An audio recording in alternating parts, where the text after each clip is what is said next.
Salut chers sœurs ivoiriennes, salut chers frères ivoirois.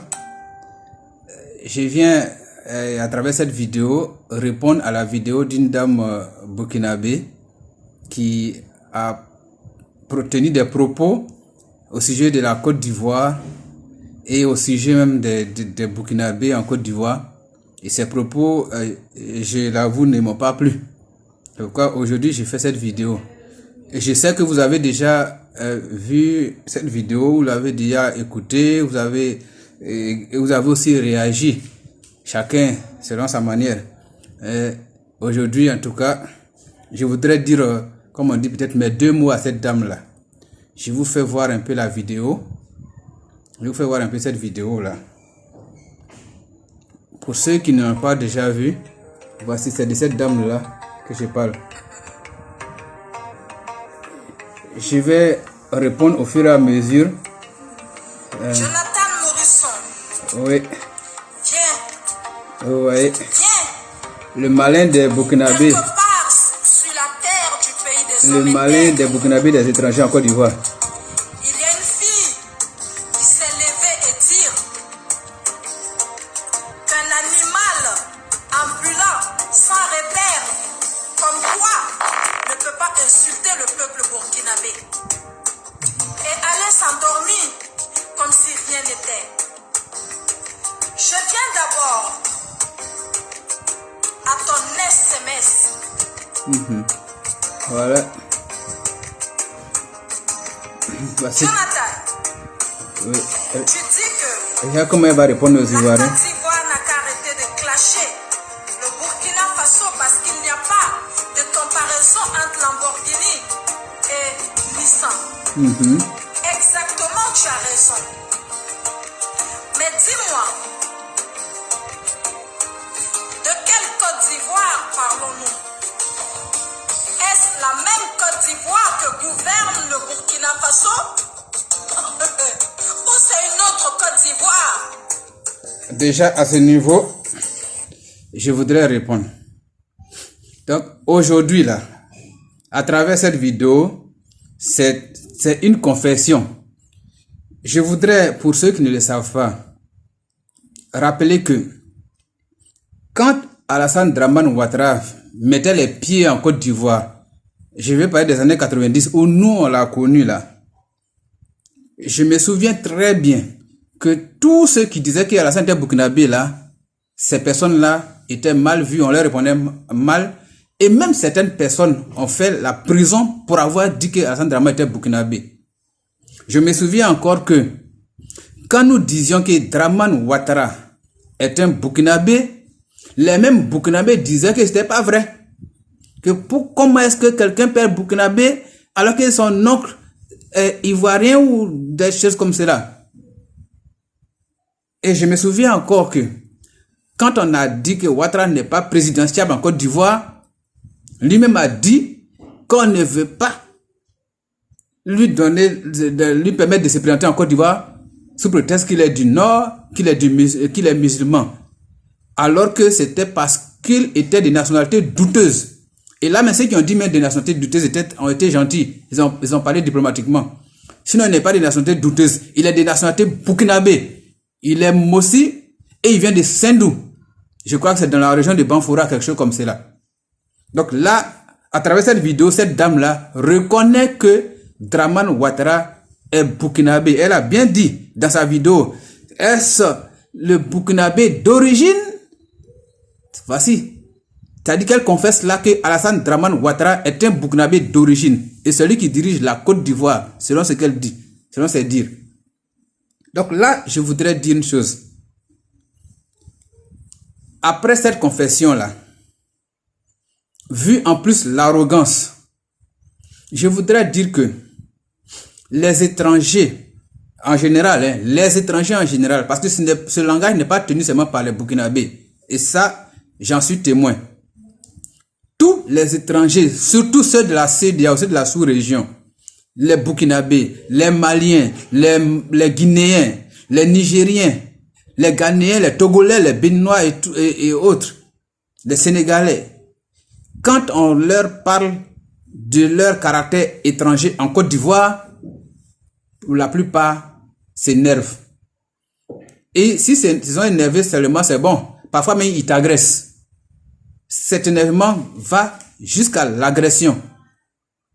Mais dites-moi, c'est dans quel pays on ne peut pas parler d'étrangers? C'est dans quel pays on ne peut pas parler d'étrangers? Eux-mêmes, ceux-mêmes qui s'énervent là, quand on va dans leur pays, c'est bien précisé les nationaux d'abord. Tu vas à Lomé, on dit Togolais d'abord. Tu vas au Gabon, Gabonais d'abord. Tu vas au Ghana, Ghanéen first, America first, peuple de Guinée d'abord, peuple du Mali d'abord, ainsi de suite, Sénégalais d'abord. Mais chez vous c'est d'abord vous. Mais pourquoi en Côte d'Ivoire on ne peut pas dire d'abord nous, Ivoiriens? Et vous, depuis que Ouattara est là, ils sont devenus très arrogants, ces étrangers-là. C'est devenu fréquent.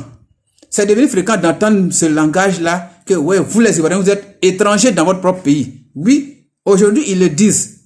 J'ai des témoignages de ça, de ces dires-là, de ces propos. J'ai des témoignages de ces propos-là. Et moi-même, je me souviens bien que là où je travaille, c'est quelque chose de multinational. Et une collègue d'un autre pays a une fois s'énervé contre moi et me dit, mais Koulibaly, toi tu fais quoi même? Tu fais quoi? Tu dis quoi? Tu penses que la Côte d'Ivoire c'est pour toi seul? Oui, la Côte d'Ivoire c'est pour moi seul parce que je suis ivoirien, donc la Côte d'Ivoire m'appartient. Et toi, tu es de ton pays t'appartient. Des Tchadiens qui osent dire que la Côte d'Ivoire est une terre d'accueil. C'est-à-dire qu'une terre où tout le monde peut venir faire ce qu'il veut. Et puis repartir s'il veut. Ou rester s'il le désire. Donc quand même. Soyons sérieux. Ce qu'on ne peut pas faire chez vous là. Oui, je le dis. Ce qu'on ne peut pas faire chez vous. Parce que j'ai fait beaucoup de vos pays. Avant d'être là où je suis aujourd'hui. J'ai fait beaucoup de vos pays. Beaucoup de pays de la sous-région, je vais dire. Avant d'être là où je suis. Et je sais ce qui se passe dans ces pays-là. Concernant les Ivoiriens. Donc, de grâce, sachez-vous tenir quand vous êtes à l'étranger. Parce que, voilà, un jour là, ça risque de ne pas être bon pour vous. Et je continue encore avec cette vidéo là, pour répondre à la suite. Est-ce la même Côte d'Ivoire que gouverne le Burkina Faso, que gouverne un Burkinabé d'origine? Bah elle déclare là, elle confesse là que Ouattara Draman est un Burkinabé d'origine. Le peuple que tu traites de Nissan Oui. est le peuple qui te piétine. Voilà, donc reconnais là que les Burkinabés piétinent la Côte d'Ivoire. Voilà. Donc, le peuple que ce Jonathan en question là traite de Nissan, c'est le peuple qui le gouverne, c'est le peuple qui le piétine. Voilà. Donc, là. Encore un autre aveu. Le Burkinabé reconnaît qu'il piétine l'Ivoirien. Le Burkinabé reconnaît qu'il gouverne la Côte d'Ivoire, qu'il gouverne l'Ivoirien. Et elle a dit, est-ce la Côte d'Ivoire d'avant ou la Côte d'Ivoire d'aujourd'hui? C'est dire une chose que là, ils reconnaissent qu'avant la Côte d'Ivoire était Côte d'Ivoire. Et que maintenant, depuis que Draman Ouattara est arrivé en Côte d'Ivoire et à la tête du pays, la Côte d'Ivoire n'est plus Côte d'Ivoire. Elle a été défigurée. Moi, je termine ces propos pour elle. La Côte d'Ivoire a été défigurée. La Côte d'Ivoire a été meurtrie. La Côte d'Ivoire est piétinée. Les Ivoiriens sont piétinés. Les Ivoiriens sont mis au chômage. Les Ivoiriens sont appauvris, expropriés de leurs biens dans leur propre pays. Et c'est de cette Côte d'Ivoire-là qu'elle parle. Dans la Côte d'Ivoire, dans cet état-là, ne peut pas faire le malin sur le Burkina Faso. Et en effet, puisque c'est les Burkinabés qui occupent maintenant presque tout en Côte d'Ivoire, tous les postes stratégiques. Les Burkinabés, Maliens, Guinéens, en somme, tous ceux qui ont aidé Alassane Ouattara à prendre le pouvoir en Côte d'Ivoire, là, chacun a eu sa part de gâteau en Côte d'Ivoire. Pendant que l'Ivoirien même peine à pouvoir se nourrir. Même, je ne peux même pas parler de 3 repas par jour, même un seul repas par jour. c'est un peu compliqué. Ce qu'on appelle en Côte d'Ivoire un coup KO là. L'Ivoirien a du mal à l'avoir. Pendant que le Burkinabé, le Malien, le Guinéen, le Nigérien, le Ghanéen, le Togolais, le Béninois, ils ont l'étranger en général, c'est la coule douce en Côte d'Ivoire. C'est rempli plein les poches en Côte d'Ivoire. Et j'ajoute même que quand on dit en Côte d'Ivoire que l'argent travaille, et puis on dit l'argent travaille, mais on ne le voit pas. C'est normal, on ne peut pas le voir. Parce que tout cet argent que ces gens-là viennent, ces personnes-là amassent en Côte d'Ivoire, ils le transfèrent directement chez eux au pays. Mais si cet argent, ils le ramassent et ils le transfèrent chez eux au pays, comment pouvez-vous le voir en Côte d'Ivoire, puisqu'il s'en va ailleurs? Ok, je continue avec sa vidéo. Actuellement, et le peuple qui te gouverne actuellement, non seulement on gouverne ta mère, ton père et tout ton village. Le Burkinabé, il parle peu, mais il agit beaucoup. Le Burkinabé dont vous parlez là, c'est quoi au fait le problème? Voilà. Elle dit, le Burkinabé, il parle peu.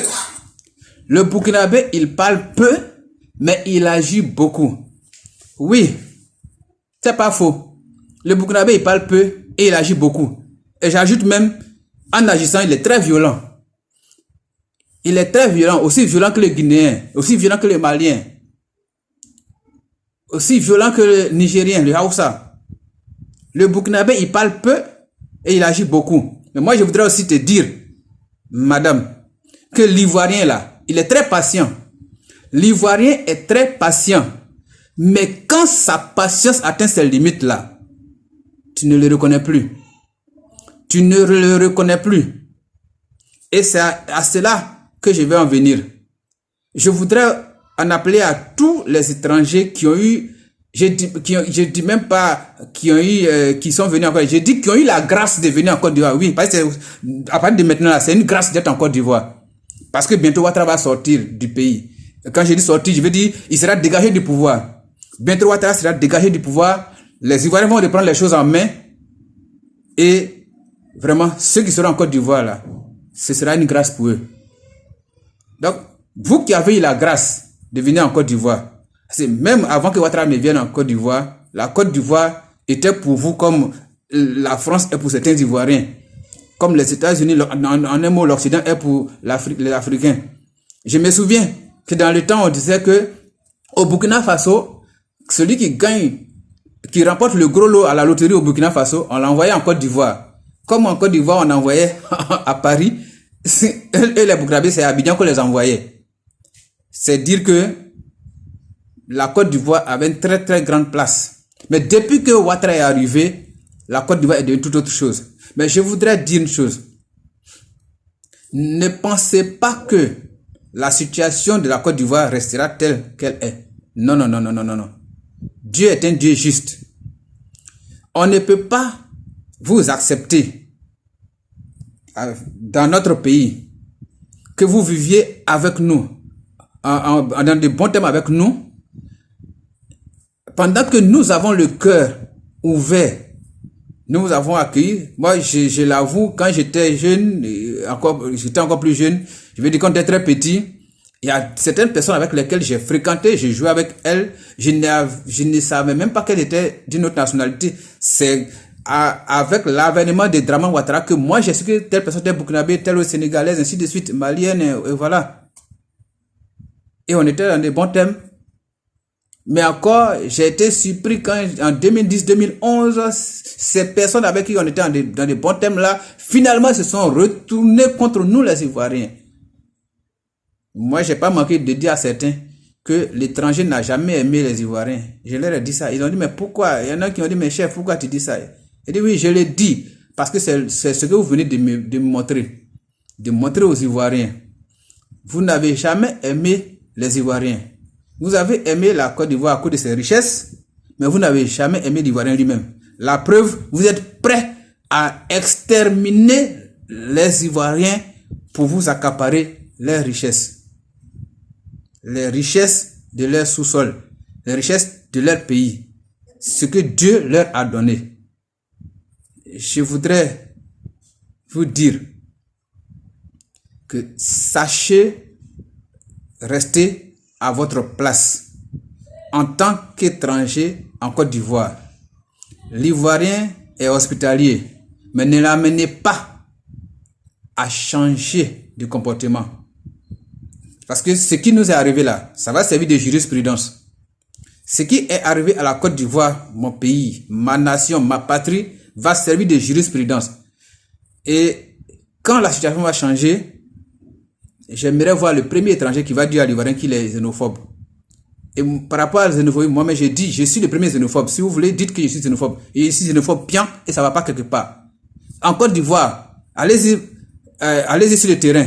Quand vous mettez le pied sur un chantier, selon la nationalité du chef de chantier, vous verrez ceux qui travaillent avec lui. Si le chef de chantier est togolais, vous allez voir que la plupart des gens sont togolais. Si les béninois, vous verrez qu'ils sont tous béninois. Si les Ghanéens, ainsi de suite. Vous verrez que les menuisiers sont pour la plupart des choses, des Togolais, les tapissiers, des Togolais, même vulcanisateurs, ainsi de suite. Vendeurs de garba et autres. Je ne dis pas que c'est mauvais. Vous allez me dire que l'Ivoirien ne veut pas faire. Non. Depuis un certain temps, les Ivoiriens veulent faire ces choses et font ces choses. Mais étant donné qu'au départ, ces secteurs avaient été minés par ces non-nationaux, ils ont verrouillé le cercle, de sorte que quand un Ivoirien veut y entrer, ça lui est très, très, très compliqué. Les taxis-compteurs, vous voyez, c'est rempli de Guinéens. Les Woro-Woroman, surtout dans la commune de Cocody et autres, c'est des Burkinabés partout. Vous voyez même les transporteurs à Makori, à Numabo, sans fils, c'est des Togolais par-ci par-là. Les mini-bus qui font le transport, Garde Bassam, je sais pas si c'est à Dioufou ou quoi, quelque chose comme ça, jusqu'à Bassam, vous allez voir que c'est rempli également de Togolais, de Ghanéens. Bon, vous voyez, l'Ivoirien lui-même là, où est sa place? On vous a permis de venir pour vous chercher, comme vous le dites. Comme on le dit aussi quand on est en Occident. Vous vous cherchez. Mais de grâce, ne cherchez pas à piétiner, comme la dame l'a dit, à piétiner l'Ivoirien. Parce que l'Ivoirien, il est patient, il est calme, il est doux, mais il est aussi amer. Il est amer. Je vous le répète, il est amer. Et quand cette amertume-là va atteindre un degré là, vous ne le reconnaîtrez plus. Et je vous le garantis, même pour sortir de la Côte d'Ivoire, pour ceux qui voudront sortir là, ça sera très compliqué. Ça sera très compliqué. Et avant de terminer, je voudrais encore attirer votre attention, vous les étrangers, qui vous êtes accaparés des pièces ivoiriennes. Sachez que il y a la loi pénale qui a sorti un article sur ça. Vous savez que c'est puni par la loi. Vous n'êtes pas ivoirien, vous n'avez pas droit aux pièces ivoiriennes, vous êtes passé par des moyens frauduleux pour les avoir et que vous utilisez, là encore, vous répondrez de vos actes devant la loi et dans la rigueur de la loi. Vous et vos complices, même si ce sont des Ivoiriens qui vous ont aidé à les obtenir, ils aussi répondront de leurs actes. Donc, sur ce, je voudrais vous laisser, mais vous dire, reconnaissez votre place. Dès maintenant là, commencez à la reconnaître. Commencez à demander pardon aux Ivoiriens auxquels vous avez fait du tort. Commencez à vous ranger là où vous devez être. En d'autres termes, commencez à amadouer les Ivoiriens. Parce que les temps qui arrivent là ne sont pas bons pour vous. Les temps qui arrivent ne sont pas bons pour vous. Les temps qui arrivent ne sont pas bons pour vous. À bon entendeur, salut.